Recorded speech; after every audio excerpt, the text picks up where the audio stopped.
सुमिर शिवा शिव पाई पसाऊं, बरनऊं रामचरित चित चाऊं। पानी ग्रहण जब कीन महेशा,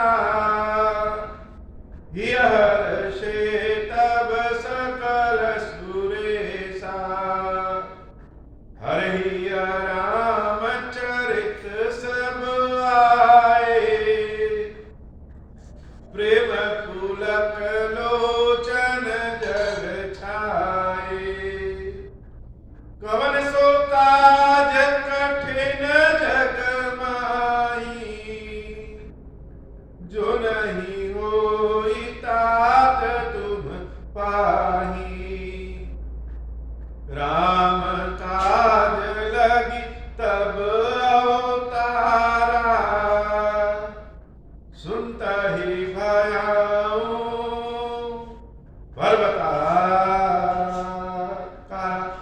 हे महादेव, इस जगदम्ब बाबा, इस जीवन बाबा, न कोई कार्य कठिन है, न ही कोई कार्य संभव है। या सारे कार्य सरल और संभव हो जाते हैं बाबा, अगर आपकी कृपा हो जाए।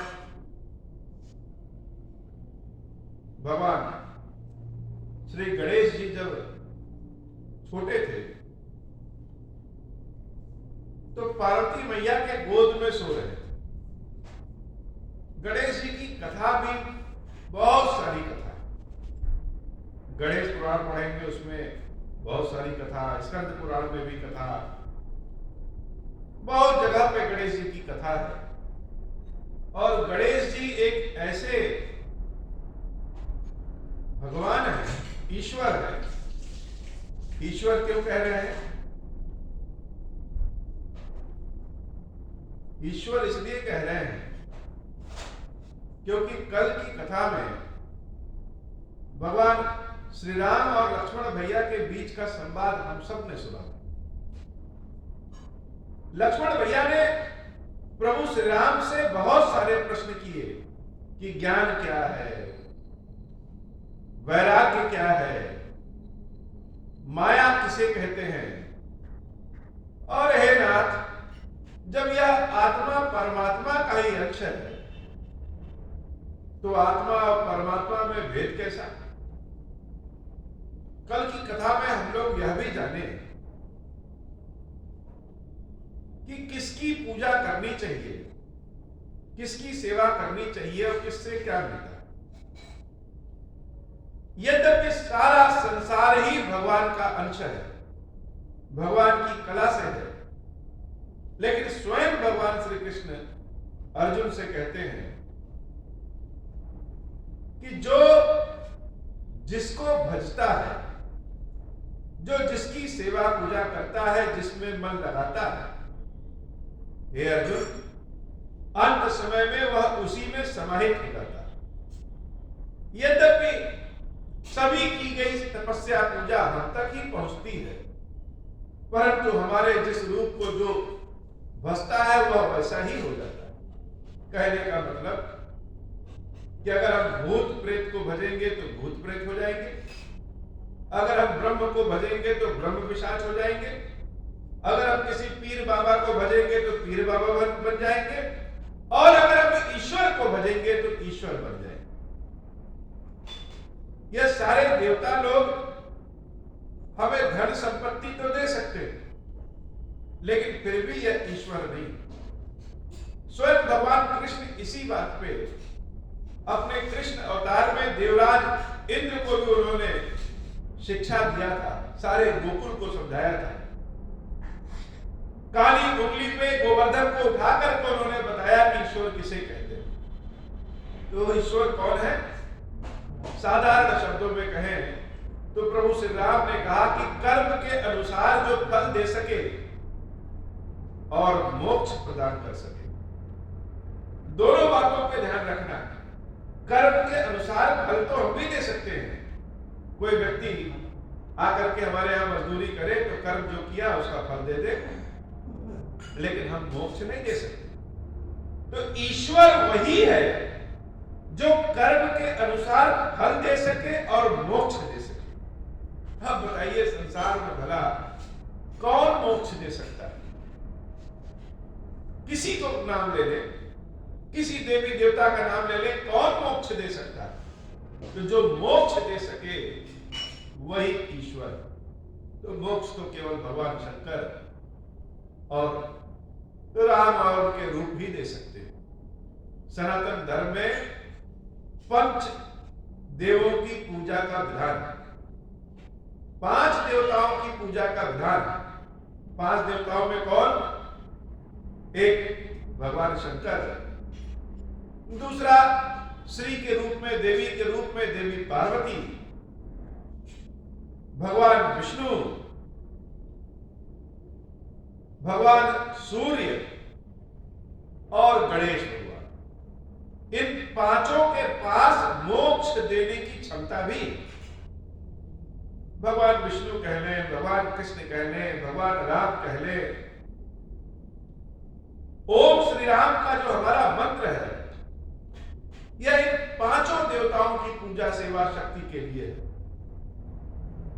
राम ही सूर्य है, राम ही विष्णु है, राम ही कृष्ण है।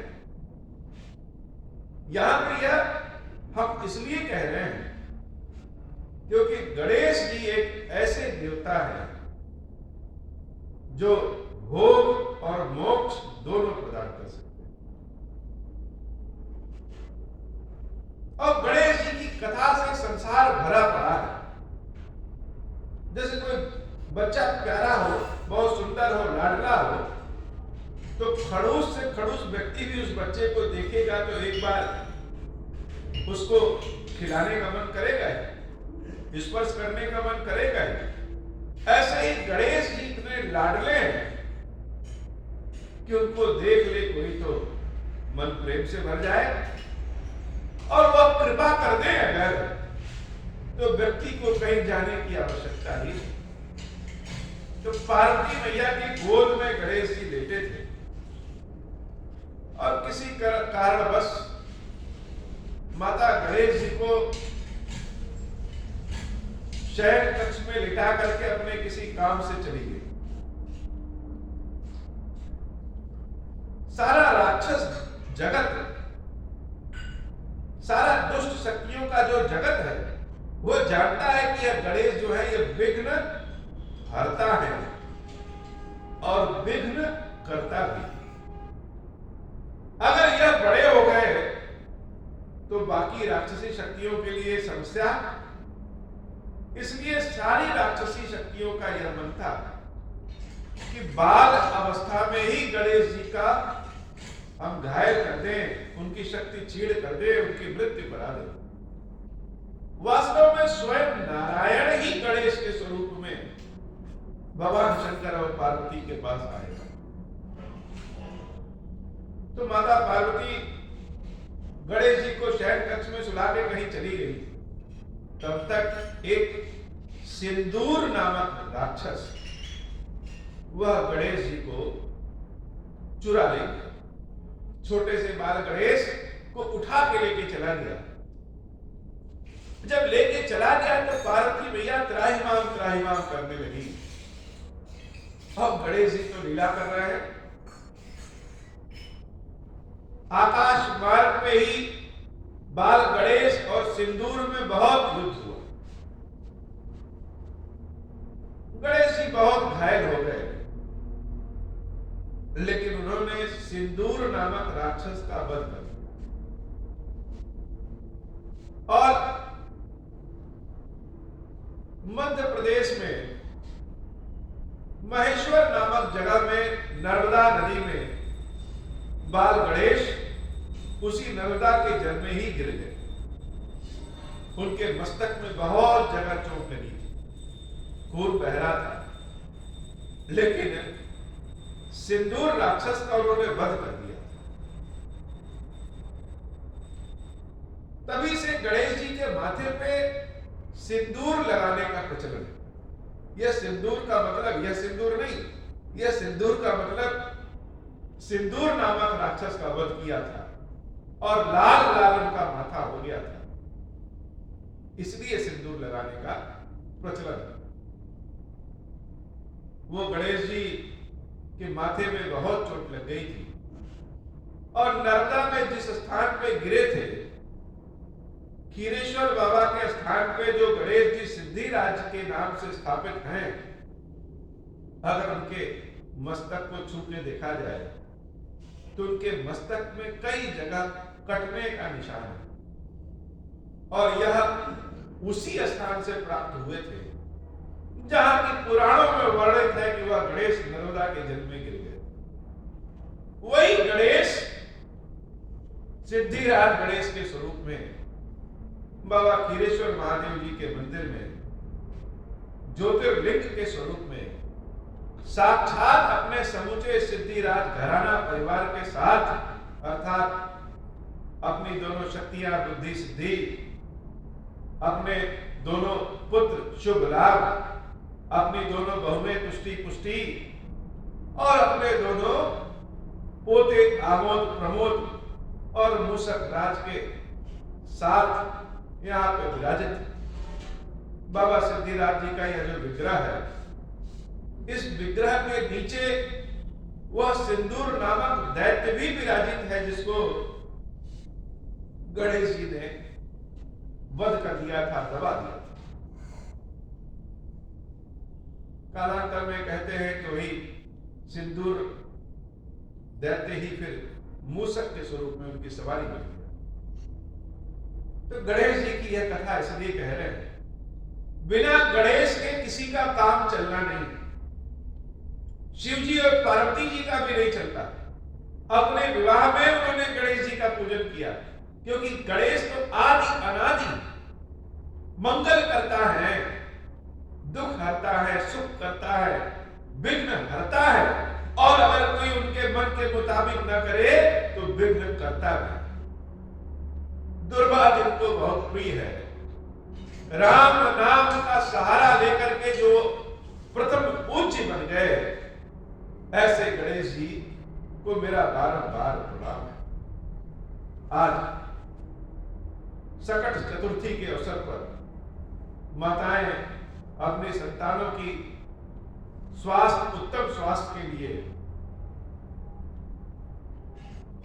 हर चीज ठीक से चले, आयु में वृद्धि के लिए, सफलता प्राप्ति के लिए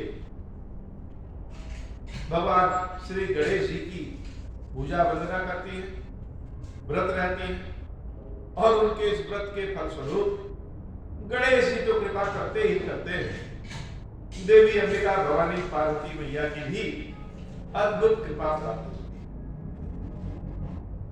क्योंकि पार्वती जी ने कहा था कि गणेश जी के इस रूप को जो पूजेगा, जैसे हमारे संतान की रक्षा हुई है वैसे ही सबकी संतानों की रक्षा होगी। एक गणेश जी ऐसे हैं जिनका पूजन कर ले तो सबका पूजन हो जाता है। तीनों माताओं के साथ गणेश जी ही पूजित होते हैं। माता रमा जिनको हम लक्ष्मी कहें, उनके साथ सारा जगत इनकी पूजा करता है। माता शारदा सरस्वती के साथ इनकी पूजा रामचरितमानस के शुरुआत में हुई है।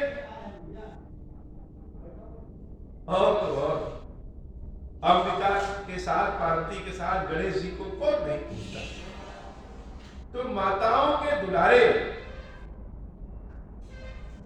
ये गणेश जी सबके प्यारे हैं। हे गणेश जी, हम सब आपकी वंदना तो नहीं कर पाते, इस कलयुग में सेवा पूजा पद्धति तो नहीं है, बारंबार आपको प्रणाम करते हैं। हमारे इस प्रणाम को ही स्वीकार करिए और मंगल करिए महादेव। प्रभु श्री राम ने लक्ष्मण भैया को जो बताया, लक्ष्मण भैया बड़े गदगद हो गए। वचन करम मन मोर गति, भजन करहि नहीं काम, तिनके हृदय कमल महु, करम सदा विश्राम। राम कह रहे हैं कि मैं उसके हृदय में विश्राम करता हूं जो भजन भाव से मेरी पूजा करता है। राग हो कि न हो, अनुराग और गदगद गिरा से, गदगद वाणी से जब भगवान की अर्चना किया जाए, जब भगवान की साधना किया जाए, नाम लिया जाए, तो वाणी ऐसी गदगद हो जाती है कि जो गाता है उसका भी रोम रोम खड़ा हो जाए। हे लक्ष्मण, जो हमारी ऐसी सेवा पूजा करता है उसके हृदय में हम करम सदा विश्राम, कमल के रूप में सदैव विश्राम करते हैं। लक्ष्मण भैया को लगा कि यह तो मेरे मन की बात हो गई। कहां हम कंठी माला लेकर के दिन रात पूजा पाठ करते रहेंगे? अरे हम तो प्रभु का दर्शन करें, प्रभु का नाम लें, प्रभु के चरण दबाएं, प्रभु के सारे कार्य हमें करें। यही तो हमारी सेवा पूजा है। और लक्ष्मण भैया कहे भी थे कि हे प्रभु, ज्ञान हमको तब चाहिए जब आपके चरणों के प्रति प्रेम हमारा बढ़ जाए। गदगद हो गए, भगति जोग सुनी अति सुख पावा। भक्ति का, योग का सुख अद्भुत होता है। जैसे राम स्वयं कह रहे हो कि लक्ष्मण, तुम्हारी ये जो भक्ति है यह सबसे अनुपम है। यही तो चाहिए भक्त को, सेवक को, और क्या चाहिए हो? बाबा की सेवा, भगवान के जो सेवक होते हैं उनकी बड़ी इच्छा होती है, कान तरस जाते हैं कि जिसकी सेवा हम कह रहे कर रहे हैं वो एक बार मुस्कुरा तो दे हमारी सेवा से, कहे तो दे कि तुम्हारी सेवा से हम बड़े प्रसन्न हैं। लक्ष्मण भैया बड़े प्रसन्न हो गए। भगति जोग सुनी अति सुख पावा, लक्ष्मण प्रभु चरण सिर नावा। भक्तों के पास क्या है प्रभु? भक्तों के पास तो उनका मस्तक है और अपने स्वामी का चरण है। बड़े जब दुखी हो जाएंगे तो भी भगवान के चरणों में गिर जाएंगे, और बड़े जब सुखी हो जाएंगे तो भी कहां जाएंगे? तो भी भगवान के ही चरणों में गिर जाएंगे। और कोई ठिकाना नहीं है बाबा। भगवान के सिवा भक्तों के पास कौन सा ठिकाना है? कहां जाए प्रभु को छोड़ करके? तो चरणों में गिर पड़े। यही विधि गए कछुक दिन बीती, कहत विराग ज्ञान गुण नीति। पंचवटी में ऐसे ही ज्ञान विज्ञान राग अनुराग की बातें करते कुछ दिन बीत गए। लेकिन समय परिवर्तित होता है। शरद ऋतु है तो ठंड का ऋतु, ठंड ऋतु है तो फिर धीरे धीरे बसंत, बसंत है तो फिर धीरे धीरे ग्रीष्म। समय तो परिवर्तित होता है। राम के जीवन का भी समय परिवर्तित होने लगा। पंचवटी के भी जीवन का समय परिवर्तित होने लगा, जैसे देवताओं का भी समय परिवर्तित होने लगा। एक बार ऐसा हुआ कि रावण की बहन सूर्पनखा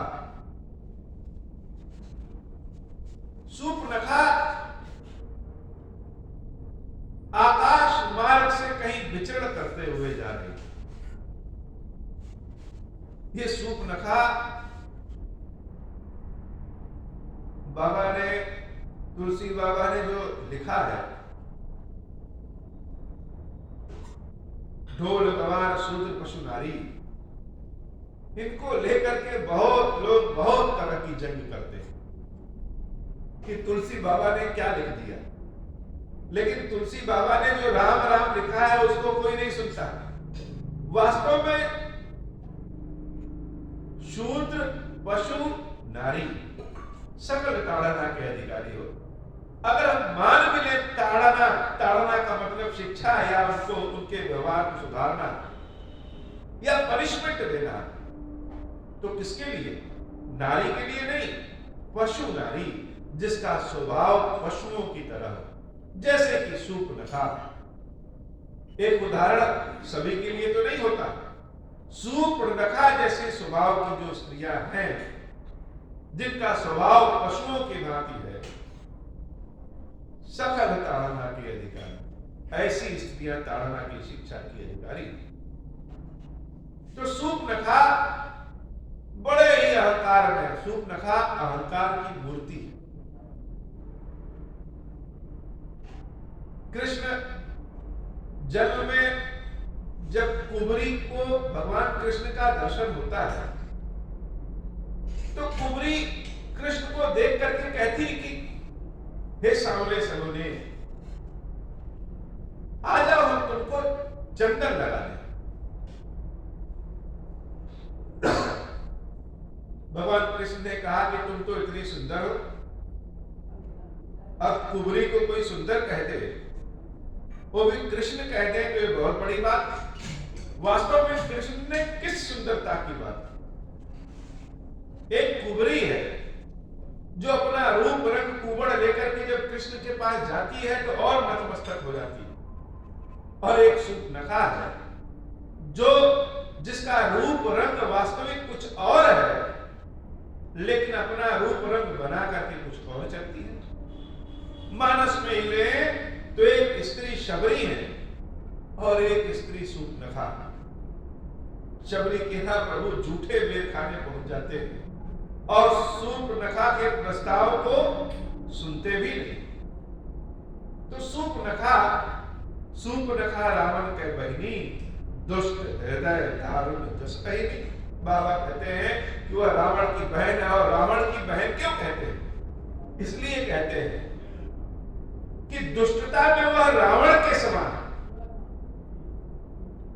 तो वह पंचवटी सो गई एक बारा, देख विकल भई जुगल कुमारा। आकाश मार्ग से पंचवटी जा रही थी, अचानक उसने राम और लक्ष्मण को देखा। दोनों को देख करके जैसे विकल हो गई। इस पंचवटी में इतने सुंदर राजकुमार, भीतर का काम, अहंकार, मद, मोह सब जागृत हो गया। और जब सूर्पनखा का जब अहंकार जागृत हुआ तो सूर्पनखा जैसे लोग क्या करते हैं? अपना वास्तविक रूप छिपा लेते। सूर्पनखा ने अपना वास्तविक रूप छिपा लिया और बड़ी सुंदर अप्सरा की भांति रूप बना ली और रूप बना करके प्रभु श्री राम के आश्रम पंचवटी में गई। भ्राता पिता पुत्र उर्गारी, पुरुष मनोहर निर्खत नारी, होई विकल सक मन ही न रोकी, जिम मन द्रव रवहि बिलोकी। ऐसी स्त्रियों का स्वभाव ऐसा होता है कि वह यह भी नहीं सोचते हैं कि सामने कौन है। उनका मन विचलित हो जाता है। रुचिर रूप धरि प्रभु कही जाई। सूर्पनखा ने क्या किया? अपने वास्तविक रूप को छोड़ दिया और रुचिर रूप धरि एक बड़ा सुंदर रूप धारण किया। बड़ा सुंदर रूप धारण करके प्रभु कही जाई, भगवान श्री राम के पास जाती है और जाकर के मुस्कुराते हुए प्रभु से बोली वचन बहुत मुस्काई। सीधे राम से जो उसने कहा वह सुनने योग्य। सूर्पनखा कह रही है, तुम सम पुरुष न मोह सम नारी। हे पुरुष, हमने बहुत जगह घूमा है, बहुत जगह देखा है,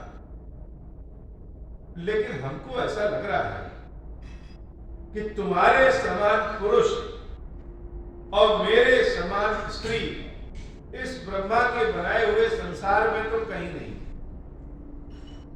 यह संजोग विधि रचा विचार जो ब्रह्मा को मानता ही नहीं है, जो कहता है कि हम ही भगवान हैं, उसको भी जब काम पड़ा तो भगवान से क्या कह रही है? यह संजोग विधि रचा विचार, कि ब्रह्मा जी ने विधि में बड़ा विचार करके हम दोनों की जोड़ी बनाई। तुम्हारे समान कोई पुरुष नहीं, मेरे समान कोई स्त्री नहीं। मम अनुरूप पुरुष जग माही, देखो खोजी लोक तिहु नाहि। हे पुरुष श्रेष्ठ, हमने जगत में बहुत ढूंढा, लेकिन मेरे समान तो कहीं कोई पुत्र, कहीं कोई पुरुष ही नहीं। आज तुमको जब देखे तो तुम पे हमारी दृष्टि थोड़ी थोड़ी ठहर गई, जैसे अपना अहंकार, अपनी बड़ाई स्वयं कर रही है। ताते अब लगी रहो तुम्हारी, मन माना कछु तुम ही निहारे। इसीलिए आज तक हम कुंवारे हैं, हमारा विवाह नहीं हुआ, लेकिन अब जब तुमको देखे तो तुम्हारा रूप रंग ऐसा है कि थोड़ा सा मन हमारा तुम पे ठहर। बोलने का तरीका देखिए कि थोड़ा सा ठहर गया। राम कथा सुनने का असली आनंद तब है जब हम स्वयं को राम कथा से जोड़ लें, यह विचार करें कि उस पंचवटी में जहां पे प्रभु श्री राम बैठे हैं, उन्हीं के बगल में किसी वृक्ष पे हम कोई चिड़िया बन करके बैठे भगवान के रूप को निहार रहे हैं और उस सूर्पनखा के रूप को भी निहार रहे हैं, जो कह रही है प्रभु से कि तुमको देखने के बाद थोड़ा थोड़ा मन हमारा ठहरा है।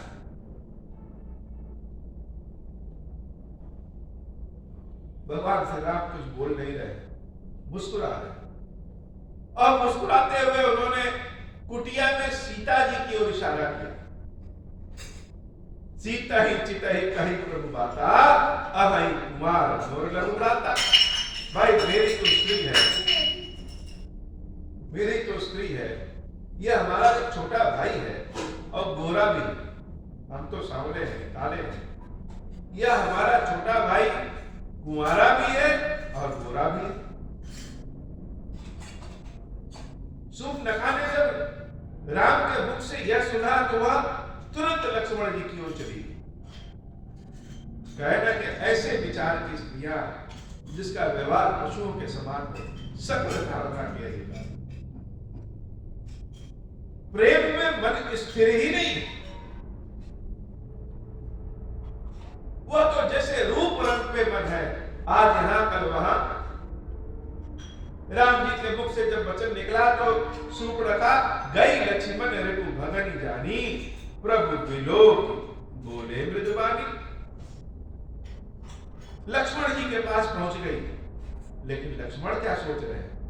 लक्ष्मण सोच रहे हैं गई लक्ष्मण ऋतु भगनी जानी। लक्ष्मण जी का स्वभाव तो एकदम स्पष्ट है। लक्ष्मण जी का स्वभाव अस्पष्ट नहीं है, एकदम स्पष्ट है। सूर्पनखा चाहे कितना भी रूप रंग बना करके आ जाए, लेकिन लक्ष्मण को वह कौन दिख रहा है?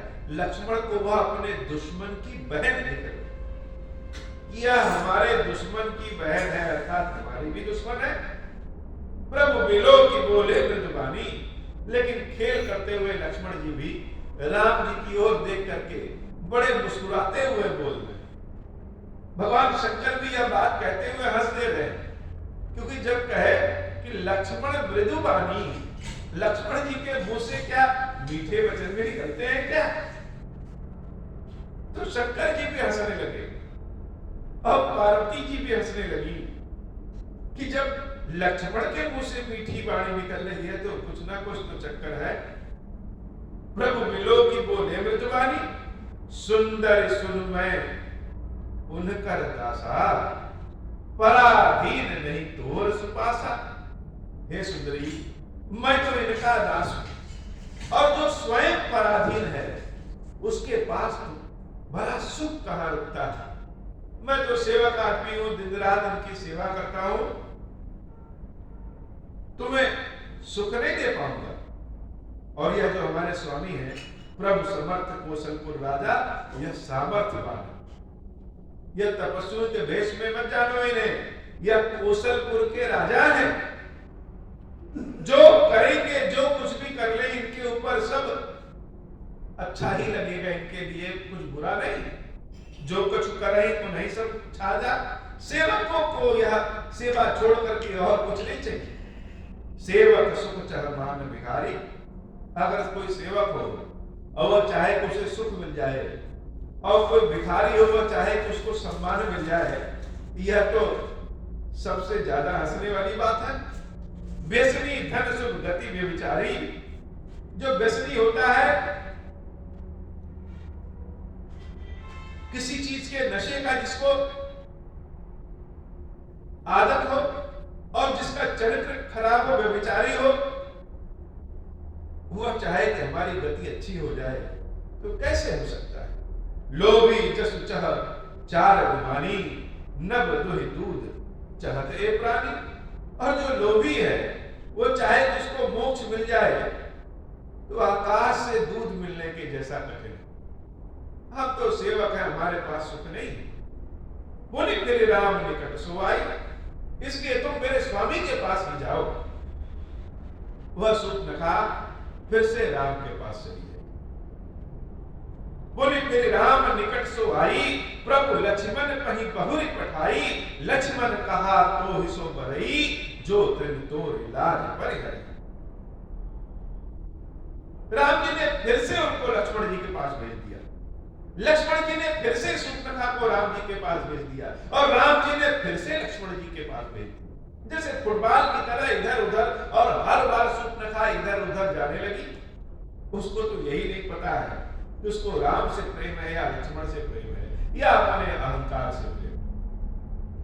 और जब फिर से वह लक्ष्मण के पास आई, तो लक्ष्मण जी बहुत देर तक मृदु बात नहीं कर पाते, सीधे ठेठ भाषा में वह कह दिए, लक्ष्मण कहा तो ही सो बरई, जो तृण तोर इलाज परिहरी।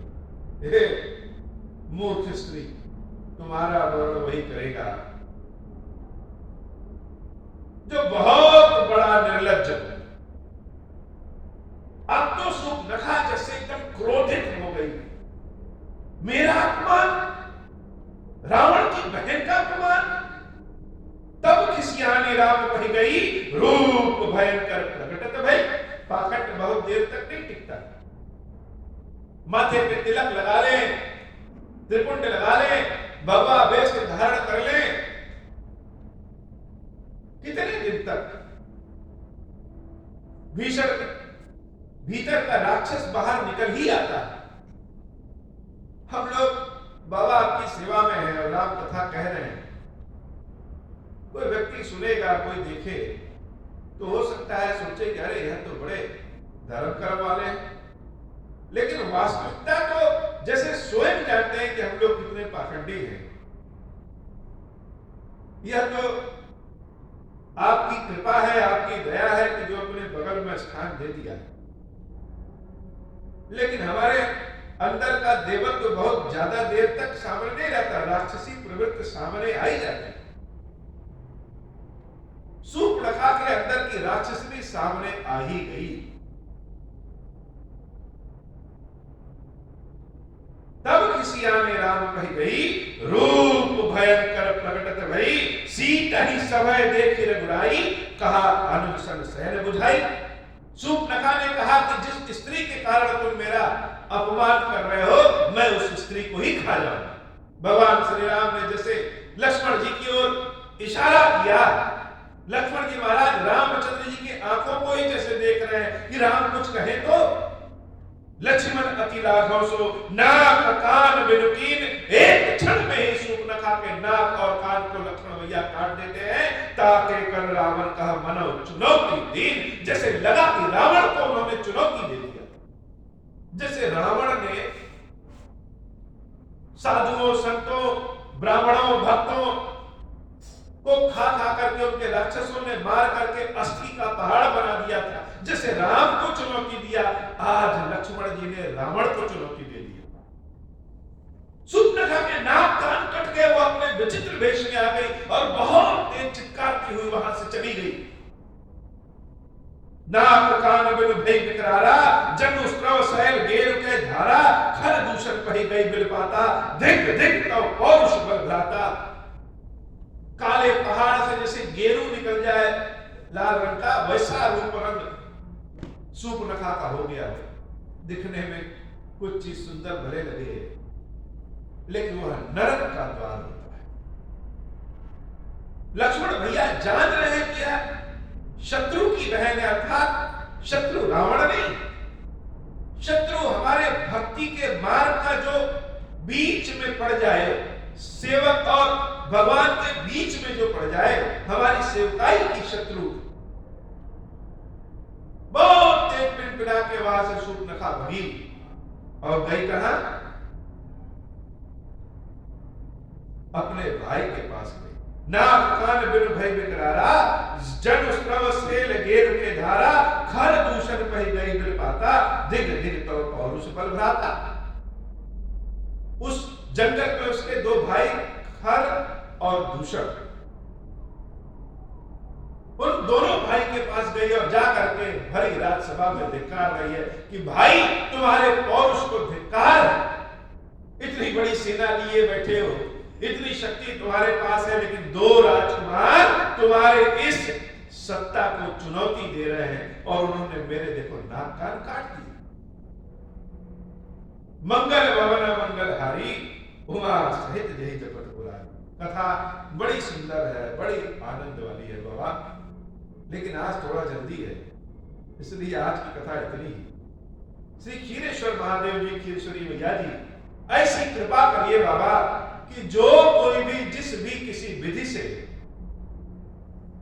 हमारी यह कथा, प्रभु की यह क्षीरेश्वर राम कथा, जो किसी भी विधि से जिस भी प्रकार से सुने, आधी सुने, पूरी सुने, थोड़ा सा सुने, मन से सुने, बिना मन से सुने, जैसे भी सुन ले उसके कानों में चला जाए, जिसके भी घर में चला जाए, उन सबका कल्याण करिए बाबा, उन सबके दुख दरिद्रता को दूर करिए। हमारे इस क्षीरेश्वर राम कथा में ऐसा प्रभाव दीजिए हे महादेव। ऐसी कृपा करिए कि नित्य नव प्रेम के साथ आपकी सेवा भक्ति हम करते रहे महादेव। ऐसी कृपा प्रदान करिए बाबा, कल्याण करिए।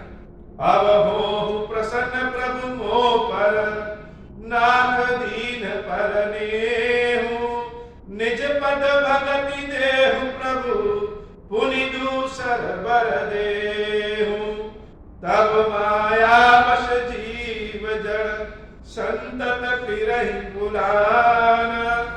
हम पर क्रोध न करिय प्रभु, कृपा सिंधु भगवान। शंकर दीन दयाला, अब हम पर हो कृपाल। साप अनुग्रह होई जहि विधि, नाथ थोरहि काल। दीन दयाल विरुद्ध संभारी, हरहु नाथ मम संकट भारी। जहि विधि होई नाथ हित मोरा, करहु सुबेगी जानि दास मैं तोरा। राम राज भय क्षेत्र लोका, हर्षित भय गए सब सुका। जे सकाम नर सुनहि जे गावै, सुख संपत्ति नाना विधि पावै। जो इच्छा करि हऊ मन माही, हरि प्रसाद कछु दुर्लभ नाही। मंगल भवन अमंगल हारी, उमा सहित जहि जपत पुरारी। बोली श्री क्षीरेश्वर महादेव जी, क्षीरेश्वरी मैया जी की सदा ही जय हो। क्षीरेश्वरम, हे भगवान शंकर, आप ऋण, पातक, दुर्भाग्य और दरिद्रता की निवृत्ति के लिए तथा संपूर्ण पापों का नाश करने के लिए मुझ पर प्रसन्न होइए। मैं दुख और शोक की आग में जल रहा हूँ, संसार भय से पीड़ित हूँ, अनेक प्रकार के रोगों से व्याकुल और दीन हूँ। क्षीरेश्वर, मेरी रक्षा कीजिए। देव देवेश्वर, सबको निर्भय कर देने वाले महादेव जी, मेरी इसकी हुई पूजा को पार्वती जी के साथ ग्रहण कीजिए। मेरा मंगल करिए महादेव। शिव शंभो महादेव, शिव शंभो महादेव, शिव शंभो। ओम श्री राम